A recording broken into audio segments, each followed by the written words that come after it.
ایک تصویر دیکھی، مسلم ماں ہے، نقاب پہن کے جا رہی ہے، اور کون سا ڈے تھا، کرسمس ڈے تھا یا کون سا، اپنے بچے کو چوچو کا مربع بنا کے لے جا رہی ہے۔ دیکھا ہوگا آپ نے بھی، لیکن ہم جتنی دیر نیوز دیکھتے ہیں تب تک افسوس ہوتا ہے، اس کے بعد ختم۔ کیوں؟ وہ کیا بناتے ہیں بھائی؟ لال پیلا جو بنا لیتے ہیں چونچ نکال کر، وہ جو بھی بناتے ہیں، ایک مسلم ماں اپنے بیٹے کو بنا کے لے جا رہی ہے۔ یہ بتاؤ اس کی زندگی پہ کیا اثر پڑے گا؟ کیا اثر پڑے گا؟ سوچا ہم نے؟ یہ آگے چل کے مسلمان رہے گا؟ خیال کریں ہم لوگ، ہم I S I P S بنانے کے چکر میں کدھر جا رہے ہیں؟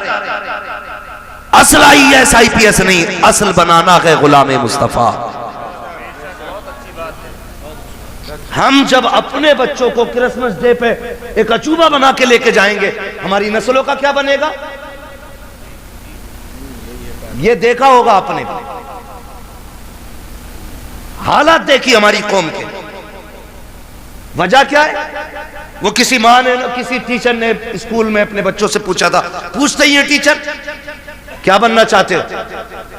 تو ایک نے کہا تھا ڈاکٹر بنوں گا، دوسرے نے کہا انجینئر بنوں گا، تیسرے نے کہا کلیکٹر بنوں گا، کسی نے کہا وکیل بنوں گا۔ لیکن جانتے ہو ایک بچہ کھڑا ہوا، اس نے کہا مجھے مدینے والے کا صحابی بننا ہے۔ کیا کہا؟ مدینے والے کا صحابی بننا ہے۔ ٹیچر نے کہا بیٹے یہ کیسے ہو سکتا ہے، بتا تو سکی۔ اس نے ڈاکٹر بننے کو کہا کیونکہ اس نے ڈاکٹروں کو جانا ہے، اس نے ماسٹر کی بات کی کیونکہ یہ ماسٹر کو جانتا ہے۔ I S I P S کو اس دور میں ہم لوگ پاتے ہیں، اس لیے یہ آئی پی ایس بننا چاہتے ہیں۔ لیکن تو بتا تو صحابی رسول بننا کیوں چاہتا ہے؟ تجھے کس نے بتایا صحابی رسول کون اور کیا ہوتا ہے؟ بچے نے بڑی پیاری بات کہی تھی، اس نے کہا سنیے ٹیچر، میری ماں مجھے اس وقت تک سونے نہیں دیتی ہے جب تک حضور کے ایک صحابی کی کہانی نہیں سنا دیتی ہے، جب تک ایک صحابی کا قصہ نہیں سناتی ہے۔ یار کرسمس ڈے پہ اپنے بچوں کو سینٹا کرس بنا کر کے اسکول لے کر کے جانے والوں، تمہارے بچے کیا بنیں گے خود فیصلہ کرو۔ اگر چاہتے ہو ہمارے بچے صلاح الدین ایوبی کے ثانی بنے، محمد بن قاسم کا پرتب بنے، اگر تم یہ چاہتے ہو ہمارے بچوں کے اندر خالد بن ولید کا تیور ہونا چاہیے، تو کرسمس ڈے پر ان کو سینٹا کرس نہ بناؤ، انہیں خالد کی کہانی سناؤ، محمد بن قاسم کے قصے سناؤ، انہیں ابو بکر کی داستان سناؤ، انہیں عمر کے قصے بتاؤ۔ خدا کی قسم بیٹا تیرا ہوگا، غلام مدینے والے کا بنتا نظر آئے۔ رونا آتا اپنی قوم کے حالات دیکھنے پر۔ برا مت ماننا، دعوت دے کے کہہ رہے آ جانا، حضرت بنگلہ ہے اپنا۔ ارے سارے بنگلے حضرت کو ہی دکھا گا، بنگلہ ہے کہہ رہا شکر اللہ کا 3 میل ہے، 2 رائس میل ہے، گنا میل ہے، آلو میل ہے۔ ہماری قوم کے پاس حویلیاں بنانے پیسے ہیں لیکن اسکول بنانے پیسے نہیں ہیں۔ اگر اسکول ہمارے ہوتے نا تو ہمیں اپنے بچوں کو کٹھ پتلا نہیں بنانا ہوتا۔ بے شک حق بات ہے، حق بات ہے۔ ہاں 2.5 لاکھ یار لڑکے کی شادی کی آتش بازی میں لگا دیتا بندہ۔ ایک نے کہا دعوت کھانے ضرور جاؤں گا، 54 لاکھ کا تو میری جھال ہوا، میں نے آگ لگے اس میں۔ 54 لاکھ کا میری جھال بنایا یار۔ ایک ٹرسٹ تیار کرو، اور ایسے جو بیٹوں کی شادیوں میں 54 لاکھ کے میری جھال کر رہے ہیں نا، وہ 54 لاکھ اٹھا کے اسکول بنانے کے لیے دے دو۔ نہ کوئی بیٹی بے پردہ ہوگی، نہ کوئی بیٹا بے دین ہوگا۔ سناؤ بچوں کو کہانی، نبی نے تم سے کتنا پیار کیا ہے۔ اور یار صرف عمر سے پیار نہیں تھا، صرف ابو بکر سے پیار نہیں تھا، نبی نے تو مدینے کی گلیوں میں ٹہلنے والے بچوں سے بھی پیار کیا ہے۔ حضور صرف اپنے جوان صحابہ کو وقت نہیں دیتے تھے، بچوں کو بھی میرے نبی اپنا قیمتی وقت دیا کرتے تھے۔ تم نہیں جانتے ہو کتنی بار ایسا ہوا ہے، سرکار گزر کے جا رہے ہیں، بچے کھیل رہے ہوتے تھے، آقا دیوار سے لگ کے کھڑے ہو جاتے تھے، جب تک بچوں کا کھیل مکمل نہیں ہو جاتا سرکار وہاں سے ہٹا نہیں کرتے تھے. سوچو تو سخی جب بچوں کو حضور کا یہ محبت کر آپ نظریہ دکھائیں گے ان بچوں کے سینے میں حضور کا عشق کتنا موجزن ہوگا. غلطی ہماری ہے, ہم خود نہیں جانتے اسلام کی تاریخ کیا ہے, ہمارے نبی نے بچوں سے کتنا پیار کیا ہے. آؤ تمہیں تاریخ کا ایک ورق پلٹ کے دکھا دوں. میرے نبی جب مسجد میں جایا کرتے تھے بچے لائن سے کھڑے ہو جاتے تھے. عصر کا وقت ہو گیا ہے, حضور آتے ہوں گے. ظہر کا وقت ہو گیا ہے, حضور آتے ہوں گے. جب آقا آیا کرتے تھے تو دوڑ کے آقا کریم کی طرف بھاگتے تھے, آواز دے کے کہتے تھے وہ دیکھو ہمارا مدینے والا آ گیا ہے, مدینے والا آ گیا ہے. اور آقا کا پیار دیکھیے, آج کا پیر تو امیروں سے پیار کرتا ہے, مدینے والے کا پیار دیکھے. کتنا بھی بچہ کیسا بھی آتا سرکار اس کو باہوں میں لیتے, سینے سے لگاتے, کسی کے سر پہ ہاتھ رکھ کے دعائیں دیتے. آقا کریم پیار کرتے تھے. یہ دستور بچوں کے ساتھ میرے سرکار کا تھا, لیکن اخلاق اتنا کریمانہ ہے. پھر زندگی کا ایک فرق پلٹا ہے. آپ اور آگے بڑھ کے دیکھیے انہی بچوں کے درمیان ایک دن اپنا بچہ نہیں بلکہ دشمن کا بچہ آ کے کھڑا ہو جاتا ہے. جب غیر کا بچہ آ کے کھڑا ہوا, بچے بچے ہوتے ہیں, کھیلتا ہوا آ گیا, اس نے دیکھا کہ بچے کھڑے ہیں, ان کے ساتھ کھیل میں لگ گیا. تھوڑی دیر کھیلتا رہا. بچے مسلمان جو تھے وہ جانتے تھے حضور آنے والے ہیں. بچوں کو پتا چلا آقا آ رہے ہیں, دوڑ لگا دی. یہ کھڑا رہ گیا. اس سے پوچھا یار تو کیوں نہیں دوڑا؟ اس نے کہا تمہارا رسول ہے, ہمارا نبی ہے, یہ صرف تمہارا نبی ہے, میں کیوں دوڑتا؟ کہا نہیں تو نہیں جانتا ہے, یہ ہمارا نبی ایسا ہے صرف اپنوں سے پیار نہیں کرتا, یہ تو غیروں سے بھی پیار کیا کرتا ہے, دوسروں سے بھی پیار کرتا ہے. یہ بات بچے نے سنی. اچھا عصر میں آئیں گے پھر دیکھا جائے گا. عصر کا وقت آیا, میرے نبی آئے ہیں. جیسے ہی مسلم بچوں نے دوڑ لگائی, میرا مدینے والا آ گیا ہے. یہ کھڑا رہ گیا. ایک نے کہا یار دوڑتا کیوں نہیں ہے, تو بھی آ جا. دشمن کا بچہ دوڑا, اس نے بھی کہا میرا مدینے والا آ گیا ہے, مدینے والا آ گیا ہے. سنیے سب کو آقا کھڑے ہو کے استقبال کرتے تھے, لیکن جب یہ آیا ہے میرے نبی نے گھٹنے زمین پہ رکھے اور یوں بازو پھیلائے ہیں. یہ دوڑ کر کے حضور کے سینے سے لگا.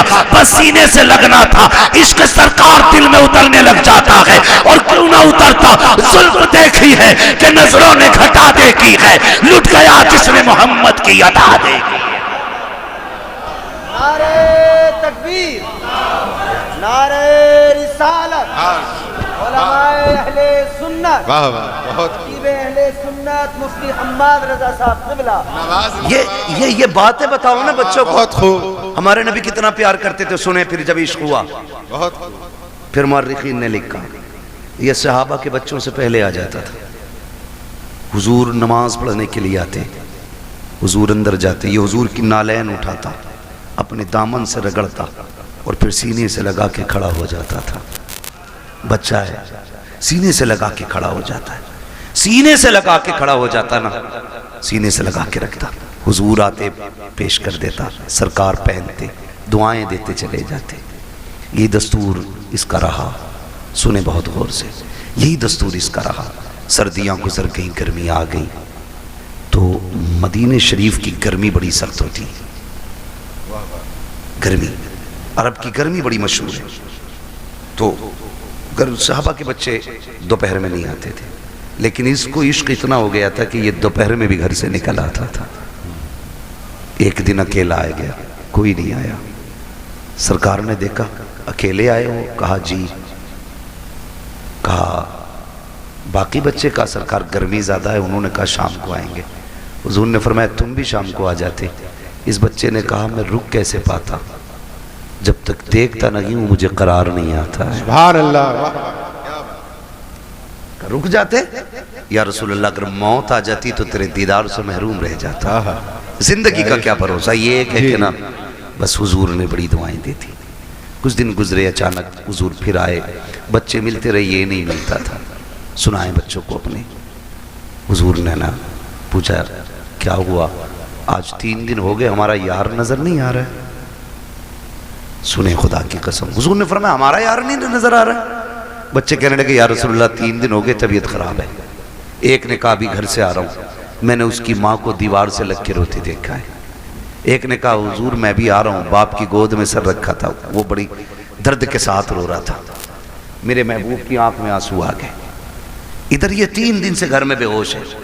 اکلوتا بیٹا تھا، اور اس کا بیٹا تھا جس کے گھر میں حضور کو مارنے کی پلاننگ ہوتی تھی. سب سے بڑے دشمن کا بیٹا تھا حضور کے، مدینے کے سب سے بڑے دشمن، یہودی کا بیٹا. باپ نے کہا بیٹے آنکھیں کھول ایک بار، بتا تجھے کیا چاہیے. مگر بے ہوش تھا. 3 دن بعد بچے نے اچانک آنکھ کھولی اور ماں کا چہرہ دیکھ کے اس نے کہا ماں تو ماں ہوتی ہے یار. جی جیسی لفظ ماں کہا نا بس ماں کی چیخ نکل گئی، سینے سے لگایا، کہا 3 دن ہو گئے تیرے منہ سے ماں نہیں سنا، ایک بار اور ماں کہہ کے آواز دے دے. اس نے پھر ماں کہا، پھر ایک بار کہا. اتنے میں باپ آ گیا. ہوش آیا میرے بیٹے کو؟ کہا ہاں. باپ کہتا بیٹے بتا تجھے کیا چاہیے، تیری آخری خواہش ہو تو بتا. اس نے کہا ابا میری آخری خواہش یہ ہے مجھے میرے یار کا چہرہ دکھا دیا جائے. واہ واہ کیا بات، سبحان اللہ. مجھے میرے یار کا چہرہ دکھا دیا جائے. باپ نے کہا کون ہے تیرا یار؟ کہا ابا ناراض نہ ہونا، نام بتا دیتا ہوں، اسے محمد رسول اللہ کہا جاتا ہے. اتنا سنا باپ کے چہرے پہ سرخی آ گئی. کس کا نام لے رہا ہے؟ تجھے پتا ہے ہمارا دشمن ہے وہ، تو جانتا ہے ہماری اس سے نہیں بنتی ہے. اس نے کہا دشمن ہوں گے آپ، میرے تو یار لگا کرتے ہیں، میرے تو محبوب ہیں وہ. میں جا رہا ہوں ابا، دنیا سے جاتے جاتے ایک بار ان کا چہرہ دیکھنا چاہتا ہوں. باپ نے کہا کسی قیمت پہ نہیں بلایا جائے گا. اللہ اکبر. اتنا سننا تھا. بیٹے نے روتے روتے چہرہ پھیر لیا. ماں نے کہا سنو جی بیٹا جانے والا ہے، آخری بات تو اس کی مان لی جائے. اس نے کہا اچھا بیٹے تو میرا اکلوتا بیٹا ہے، چل جا رہا ہوں. بس یہ کہہ کے جیسی باپ چلانا اس کے قدم رک گئے. بیٹے نے پھر کہا پر رک کیوں گئے؟ کہا ڈر لگ رہا ہے، دشمنی ہے، کہیں دھکا تو نہیں دے دیں گے، بھگا تو نہیں دیں گے. بچے نے کہا نہیں باپ، جتنا میں جانتا ہوں اتنا تم نہیں جانتے ہو، جانا تمہارا کام ہے، آنا اس کا کام ہے. یہ کہہ کے باپ کو رخصت کیا. باپ ادھر دروازے سے نکلا، ادھر مدینے والے کہتے ہیں چلو یار کی خیریت لینے چلتے ہیں. ادھر حضور صحابہ کے ساتھ چلے، ادھر باپ چلا گئے. اچانک اس بچے کے جسم سے روح نکلنا شروع ہو جاتی ہے، آدھے جسم سے روح نکل جاتی ہے. ماں سے کہتا ہے ماں دیکھ وہ میرا محبوب آ گیا ہے، وہ میرا مدینے والا آ گیا ہے.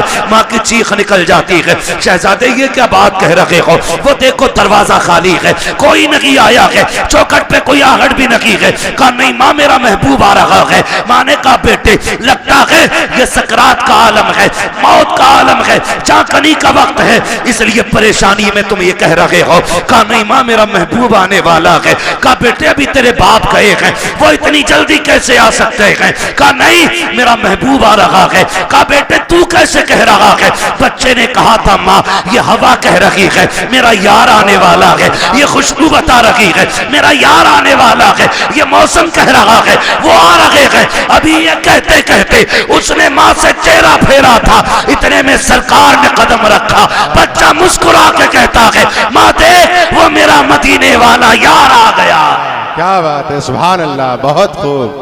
اللہ اکبر یا رسول اللہ. زندہ باد زندہ باد.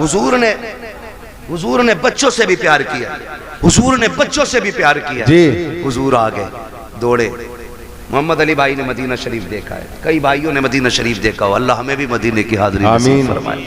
دعائیں مانگا کرو یار. 4 لاکھ لگا کے گوا لندن فرانس گھومنے نہ جایا کرو. اللہ توفیق دے تو ایک چکر حضور کے مدینے کا لگا کے آؤ. بے شک. ایک بار چلے گئے نا تو پھر کسی شہر جانے کا من نہیں کرے گا. جب بھی گنجائش ہوگی پھر سیدھے مدینے جانا ہے. جی تو جہاں سے گنبد خضرا نظر آتا ہے نا وہاں سے دل کی دھڑکنیں بڑھ جاتی ہیں، آنسو بے اختیار نکلنا شروع ہو جاتے ہیں، کیونکہ بے سہاروں کو اپنا سہارا نظر آ جاتا ہے. جی یہی وجہ ہے نا، بے سہاروں کو اپنا سہارا نظر آ جاتا ہے. درد کے ماروں کو کوئی مسیحا دکھائی دیتا ہے تو رونے لگ جاتے ہیں، دوڑ لگ جاتی ہے، لوگوں کی رفتاریں بڑھ جاتی ہیں. مگر سلام کرو اس بچے کے مقدر کو. حضور نے دیکھا نا، اس نے اٹھنا چاہا اٹھ نہ سکا، دوڑ لگا دی میرے نبی نے، اور دوڑ کے نا اس کے سر کے نیچے اپنا بازو لگا دیا. بازو لگایا نا، اس نے چہرہ دیکھا، کہنے لگا یاری تو سچی ہے نا، یاری تو سچی ہے نا گھر کی. میرے نبی نے مسکرا کے کہا ہاں سچی ہے. کہنے لگے اس کا کوئی صلہ ملے گا؟ فرمایا میرا کلمہ پڑھ لے پھر تجھے اس کا فائدہ ملے گا. اس نے ماں کی طرف دیکھا، ماں تیری کیا رائے ہے؟ ماں کہنے لگی جس کی محبت میں دنیا سے جا رہا ہے پھر آخری بات بھی اس کی مان کے یاری پہ کیل ٹھوک کے چلا جائے. واہ واہ کیا بات ہے. آخری کیل بھی ٹھوک دے. بیٹے نے پڑھا لا الہ الا اللہ, اتنا کلمہ شریف مکمل ہوا, ادھر روح نکل جاتی ہے. حضور چھوڑ کے چلے, باپ بڑا ظالم تھا, جی کہنے لگا صرف بچے کو لے کے جائیے اب اپنے ساتھ. کہا کیوں؟ کہا اب یہ ہمارا نہیں رہا, جی کلمہ پڑھ لیا تو تمہارا ہی ہو گیا. نبی نے فرمایا ابو بکر اٹھاؤ گود میں, اس کا جنازہ ہماری چوکھٹ سے نکلے گا, جی اس کا جنازہ ہماری چوکھٹ سے نکلے گا. ہاں, حضور اپنے دروازے سے اس عاشق کا جنازہ اٹھوایا. جب جنازہ چلنے لگا حضرت عمر فاروق اعظم فرماتے ہیں حضور پنجوں کے بل چل رہے تھے. جی اور دفن کے بعد حضرت عمر نے ڈرتے ڈرتے پوچھا محبوب وجہ کیا تھی؟ 2 باتوں کا سوال کیا. کیا وجہ تھی؟ کہا کیوں؟ کہا موسم سردی کا تھا, آپ کے ماتھے سے پسینہ ٹپک رہا تھا اور پنجوں کے بل چل رہے تھے. میرے محبوب نے بڑی پیاری بات کہی, کہا میرے یار کے جنازے میں اتنے فرشتے آئے تھے کہ پیر رکھنے کی جگہ نہیں. واہ واہ کیا بات ہے. سبحان اللہ. جان دے دو وعدہ دیدار پر, نقد اپنا دام ہو ہی جائے گا. بے نشانوں کے نشاں مٹتے نہیں, مٹتے مٹتے نام ہو ہی جائے گا. اے رضا ہر کام کا ایک وقت ہے, دل کو بھی آرام ہو ہی جائے گا. واہ واہ بہت کہنے لگے اتنے فرشتے آئے تھے. کہا حضور یہ سردی میں پسینہ؟ کہنے لگے جب اس کو قبر میں لٹایا نا, اس نے ضمانت مانگی تھی, میرے پسینے کے قطرے اس کی بخشش کی ضمانت بن رہے تھے, بخشش کی ضمانت بن رہے تھے. اللہ اکبر. حضور نے بچوں سے اتنا پیار کیا. اب بچوں کو یہ کہانی بتاؤ نا, میرے نبی نے تم سے بڑا پیار کیا. خدا کی قسم پھر انہیں 18 سال کا ہونے کی ضرورت نہیں ہے, یہ 9 سال میں ہی محمد بن قاسم بنتے نظر بے آئے. شک بے شک. غلطی ہم نے کی ہے نا, غلطی ہم نے کی, اپنے بچے غیروں کو سونپ دیے. وہ گھر میں بیٹھے ہمارا بچہ سیف ہے. ہاں, انگلش میڈیم میں دینے کے بعد بغل میں ہاتھ دے کے بچہ سیف ہے. کہا کیوں؟ کہ آٹو سے جاتا, آٹو سے آتا ہے. یار چلیے آٹو تیرے بچے کو لے کے لا کے تو چلا جاتا, اندر جو چور جا رہا ہے اس کا کوئی علاج ہے؟ بولو. یہی وجہ ہے بڑے ڈاکٹر, بڑے ماسٹر, بڑے ادھیکاری یہ کہتے ہیں جی ہم مسلک وسلک کے جھگڑے میں نہیں پڑتے, ہم تو بس اللہ رسول کو مانتے ہیں, اللہ کو مانتے ہیں ہم تو. یہ کہہ کے ایمان کا جنازہ نکال لیتے, دینداری ختم ہو جاتی ہے. خدا را اپنے بچوں کو دین سکھائیے, شریعت سکھائیے. اپنے بچوں کے لیے اپنے اسکول بنائیے, بنائیں گے انشاءاللہ. یہ کام کریں. میں چیئرمین صاحب سے آپ کی طرف سے یہ گزارش کروں گا کہ آپ لوگ آگے بڑھ کے اس کام کو آگے بڑھائیں, تاکہ ہمارے بچوں کا فیوچر بھی محفوظ ہو سکے اور ان کی آخرت بھی محفوظ ہو سکے. بالکل. یہ سب سے زیادہ ضروری بات ہے جو ہمیں اپنے بچوں کے لیے کرنی ہے. تو کرنا کیا ہے؟ اپنے بچوں کو حضور کے صحابہ کی باتیں بتانی ہے. کوئی بڑا کام نہیں ہے, روز کسی ایک صحابی کی بات بتانی ہے. کوئی کتاب نہ ہو, سیرت المصطفیٰ لے آؤ, یہ کتابوں کا ایک ایک ورق پڑھ کے بچوں کو سنائیے. ہمارے بچے مسلمان بنیں گے, مسلمان بنیں گے. ورنہ لوگ کہتے تھے ارے چھوڑو یار مولویوں کی 1400 سال پرانی باتیں, ان باتوں میں نہ پڑیے. مولوی کی باتیں 1400 سال پرانی ضرور ہے, لیکن ہمارے بزرگوں نے فرمایا گھر نیا بنا لینا, کپڑے نئے بنا لینا, لیکن دین 1400 سال پرانا ہی رکھنا ہے. بے شک. دین 1400 سال پرانا ہی ہونا چاہیے. اس لیے بیٹا پیدا ہو تو کیا کرنا ہے؟ اللہ اور اس کے رسول کو راضی کرنے والے کام کرنا. جی ٹھیک ہے, اللہ اور اس کے رسول کو راضی کرنے والے کام. بیٹا پیدا ہوا ہے, تیرے پاس آتش بازی کا پیسہ نہ لگا یار, اس میں اس پیسے سے کسی غریب کے بچوں کو کپڑے پہنا دے, کسی بیوہ کے گھر کا خرچہ چلا دے, کسی کے گھر کھانے پینے کا انتظام کر دے. خدا کی قسم اگر عمر کم ہوگی اللہ بڑھا دے گا کسی کی دعا کے صدقے میں. اور جو چیزیں دواؤں سے نہیں بدلا کرتی وہ دعاؤں سے بدل جایا کرتی ہیں. اس لیے کوشش یہی کریں کہ اللہ اور اس کے رسول کو راضی رکھنا ہے, اپنے بچوں کی لمبی زندگی کی دعائیں کرنی.